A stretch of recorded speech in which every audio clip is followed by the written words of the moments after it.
كيفكم يا حلوين؟ شو اخباركم؟ اكيد حفظتوا الانترو. انا رجعت لكم بفيديو جديد على قناتي. شوفوا هذا الفيديو رح يكون شوي مختلف عن الفيديوهات تاعتي، لانه هذا اكتر فيديو انطلب اني اصوره واعمله، واللي هو جولة بغرفتي. امتلك المهندسون الجرأة وتخلوا عن مخططاتهم أثناء التنفيذ.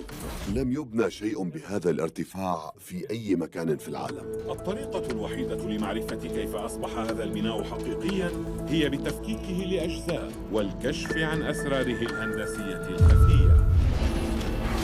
ولكن لا، زي ما انتم شايفين هاي الغرفة فيها أنا وأختي، وكتير كتير صغيرة بالنسبة إلنا ولأغراضنا. يعني شوفوا لدرجة إنه كل الأواعي، كل الشغلات الصيفي الشتوي حاطينه فوق، لأنه ما في مكان. طلعوا قدام ما في سبيس. وبدي أورجيكم بس كمية الأغراض اللي عندي اللي أنا مش عارفة وين أروح فيها. يعني هذا منظر لحاله منظر مأساوي هيك، وأنا مرتبة الخوت صغار، البسابيس مش عارفين ياخدوا راحتهم. فيا جماعة هذا هو السبب الحقيقي اللي أنا ليه لهلأ ما عمري ورجتكم غرفتي، ليش ما بصور فيها. وأنا كتير منضلة من هذا الموضوع، لأنه أنا كتير بحب إني أصور فيديوهات يوتيوب. استعنت بأصدقاء لإلي اللي هم الانتيريور ديزاينرز أو المصممين الداخليين، لين ونادين، وهم رح يساعدونا إنهم يحققوا هذا الحلم ويغيروا لنا الغرفة. فهذا الفيديو رح يكون برعايتهم. وهلأ بدي أعرفكم على لين وندين. مرحبا. كيف حالكم؟ يا جماعة هاي لين وندين. طبعا هاي لين. هلو. وهاي ندين. وهاي ندين.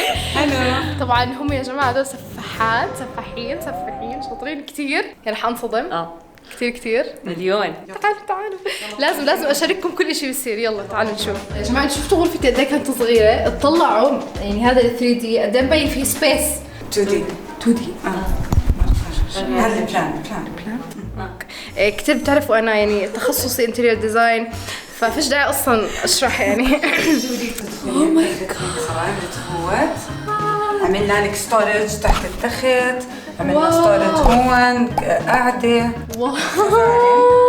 طبعا حطينا مريح عشان تبين أكبر الغرفة وأوسع كمان. اوكي هاني ورجتكم السكتش. طبعا هذا السكتش ولا اشي بالواقع رح يكون كتير احلى. والله اسمعوا قد ما احكي لكم على الفاضي، لانه شوف شغلات يعني سفاح. انا زي ما قلت لكم 3 دي كله تمام، واعطينا عليه الابروف واتفقنا عليه. وهلا رح نبلش في الغرفه. نشوفكم. هلو، كيف حالكم؟ شو اخباركم؟ اوكي انا حاليا موجوده في بيتي، فرح اورجيكم هلا الغرفه وهي شبه مفضيه. 1 2 ترى. هلا بدي افضي هاي الخزانه وخزانه الفساتين، لانه الكراتين ما حتوسع الشتوي.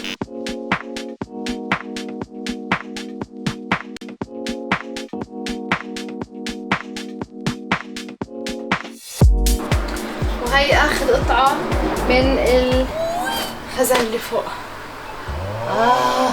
الغرفة خلصنا كل اشي فيها، طلعنا كل اشي موجود بالخزاين. وهلا رح نطلع طبعا الخزاين لانه اجوا نجارين، فرح نطلع كل الخزاين. رح اورجيكم هلا الكراتين كيف فوق بعض، لانه رح تنصدموا. طلعوه هذا كله بس من غرفة واحدة، فما بالكم لو البيت كامل.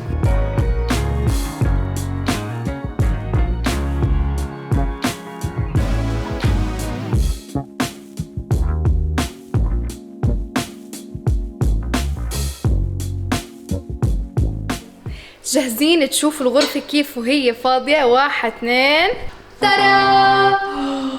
واو قد ايه بينت اوسع هلا. طلعوا. انا مو مصدقة لحد ما تجهز الغرفة وجد اصير اصور هون. كتير مبسوطة جد والله. بنشوفكم بكرة مع اول اشي، واللي هو هاي الشغلات كلها والمعجنة والتخبيط هذا كله راح ينشال ويتظبط. رح تضلوا اشي جديد. احلى اشي بهاي الغرفة حاليا الصدى، وانا كتير بحب اغني.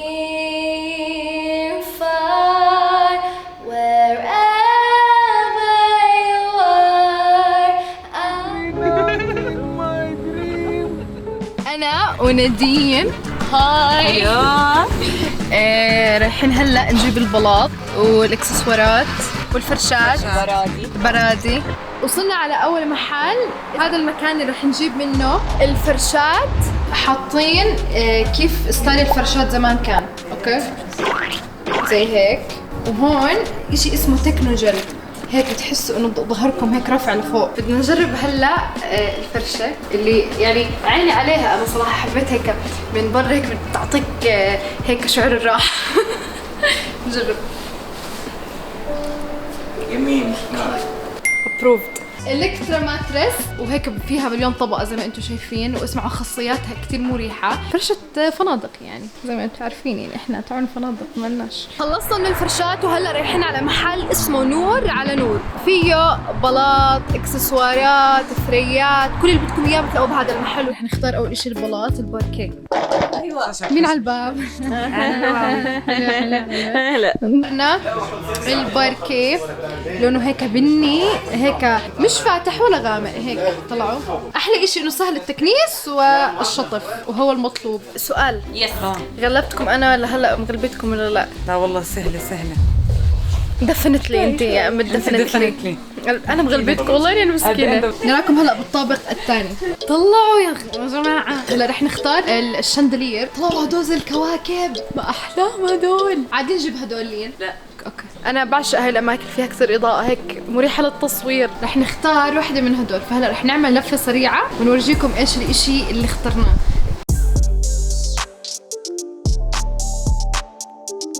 اعتمدنا هاي التريا. هلا رح نطلع على اخر طابق واللي هو طابق الزينه وهاي الشغلات.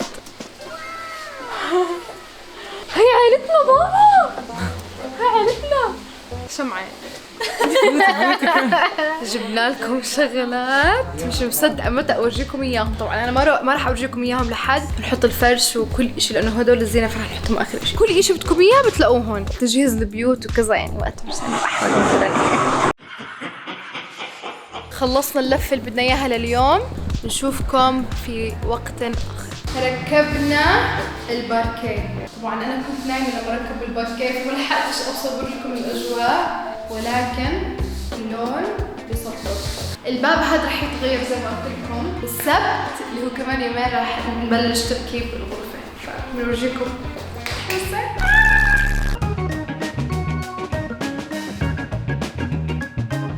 اسمعوا، انا غبت بس 3 ساعات، غبت 3 ساعات. رجعت لقيت هيك الغرفه. الخزاين اللي هون اتركبوا، المري اللي هون انحطت، هاي كمان هاي الخزانه، وفي هون هيك دروج، وهاي الرفوف جوا، هاي كمان مري هون، هاي انا. يا الله شو رح اصير اصور لكم هاي شغلات. انا كثير متحمسه بس عشان هذا الموضوع. وهلا صار لازم اورجيكم احلى مكان بالغرفه واللي انا كثير متحمسيت له. التخوت رح يكون في هون هذا التخت عملناه بهذا الشكل، وفي هذا التخت اللي فوق. طبعا انا ناويه اخذ التخت اللي تحت صراحه. اوكي، اللي بيتابعني على انستغرام بيعرف انه انا كنت في البحر الميت عشان ملتقى كلام مدينه، فانا غبت تقريبا 6 ايام. بهدول ال6 ايام صار في تغييرات كثير كبيره على الغرفه، رح اورجيكم اياها هلا. اول واهم نقطه انه التريا انحطت واخيرا. عملنا هون هيك كورنر قاعده حطينا فيها هدول، عملناهم زي ستورج وبنفس الوقت كاوتشز مع طاوله زي هيك. عندكم هاي المراي، وهي احلى تفصيله في الغرفه لانه اخيرا اجتنا مرايه في الغرفه. ما كان عندنا مرايه في الغرفه، كانت المرايه على هداك الباب وكانت جدا سيئه. وهون في بوكسات عشان نحط اغراضنا، يعني هون ما رح اطلع من الغرفه وانا طالع، كل التصويرات رح تكون هون خلاص. وعملنا هون خزانه، جبنا الفرشات واخيرا هيهم، وجبت هدول اذا بدكم البيع البسس. وعندنا هاي السجاده كمان جبناها، وجبنا الكاوتش اللي اخترناها مع المخده تاعتها، وعندنا هاي الزريعه الحلوه هيك حطيناها منظر. وبس والله هاي التعديلات اللي عملناها خلال هدول 3-4 ايام وانا مش هون. الحمد لله اني كنت ما اشتغل. المهم فلسه في كمان شغلات تعديلات جديده رح اورجيكم عليها. باي. هلو، من زمان ما ورجيتكم ايش الشغلات الجديده اللي صارت بالغرفه، بس زدنا اشي جديد اللي هو الباب. واو، طلعوا هيبه يا جماعه الباب، هيبه. قررنا نعمل الباب لونه زي لون باقي الخشب الموجود بالغرفه. نراكم لاحقا. هلو يا حلوين، كيف حالكم؟ شو اخباركم؟ بعرف اني كثير طولت بالغرفه، بس كل ما اجي بدي اورجيكم اياها واحكي لكم انها جهزت والى اخره. بتعرفوا كثير بسافر عشان انا بزنس وومن. كثير انشغلت بالمباريات اللي رحت عليها كثير، بابا بحكي لكم. المهم صار وقت هلا انه نورجيكم الغرفه، واخيرا اورجيكم وين الزاويه. رح اصير ان شاء الله اصور فيها فيديوهات يوتيوب كثير حلوه وكثير بتحبوها. جاهزين؟ اوكي هذا رح يكون كله كت. اوكي ليتس جو.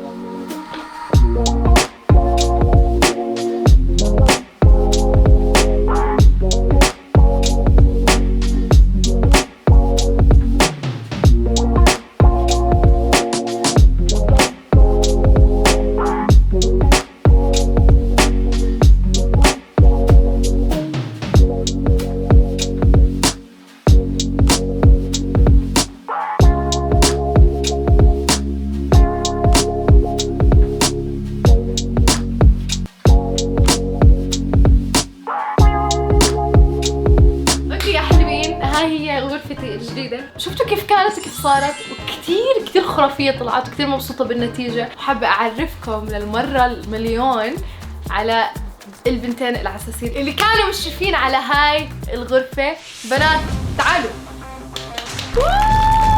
هلو يا جماعة. هلو. اوكي اول اشي حابة اشكركم كثير على الشغل اللي اشتغلتوا بهاي الغرفة. ثانك يو لإلك. وشفتوا كيف كانت وكيف صارت. ايش اكثر شيء حبيت فيه؟ كل شيء صراحة، مع انه كانت الغرفة كثير صغيرة وشفتوا ما فيها وسع، بس خلوا فيها وسع بطريقة خرافية ما بعرف كيف. لهلا انا مصدومة، عشان هيك حابة هلا اترك المايك لهم يحكوا اكثر عن ايش الصعوبات اللي واجهتهم من البرسبكتيف تاعتهم للغرفة. كاميرامان. كثير في صعوبات كانت، بس مساحة 4x4 قدرنا نعمل كثير اشياء. حاولنا انه نعملها كون يونت هيك كامل عشان نخلي سبيس بالنص. كان عندنا شوي هيك الهايت مش عالي كثير، فكانت صعوبة بالبنك بيد انه نعمله، فبس بالاخير زبطت وطلعت بيرفكتلي. وحتى الالوان الفواتح استخدمناها عشان اكيد زي ما بتعرفوا اللون فاتح 100%، وما في اي مكان تركناه فاضي، كلياته كان كل مساحة استغليناها عشان يكون فيها ستورج او يكون فيها مكان ليعمل فانكشن معين. بالضبط. جد شكرا لكم، والله كثير بحبكم. love you. وجد كثير مبسوطة من النتيجة. وهلا بدي اعمل حلقة شكر. اول واهم ثاني، انتوا اول اهم شكر. ثاني شكر كثير كبير لنور على نور. زي ما انتوا شايفين هدول كل الشغلات الموجودة هون، كل هاي الديكوريشنز، الفراشات اللي فوق، السجادة، المكان اللي رح اصور عليه هذا الكرسي مع الخشبة تاعته، كل هاي الديكوريشنز والشغلات الجمالية للغرفة من نور على نور. واهم اشي كمان الضوء، رح احط لكم اللينك تبعهم بالدسكربشن. ثالث شكر رح يكون لعبد الحق دايمنشنز على البرداية اللي وراي اللي قاعدة عم تطلع.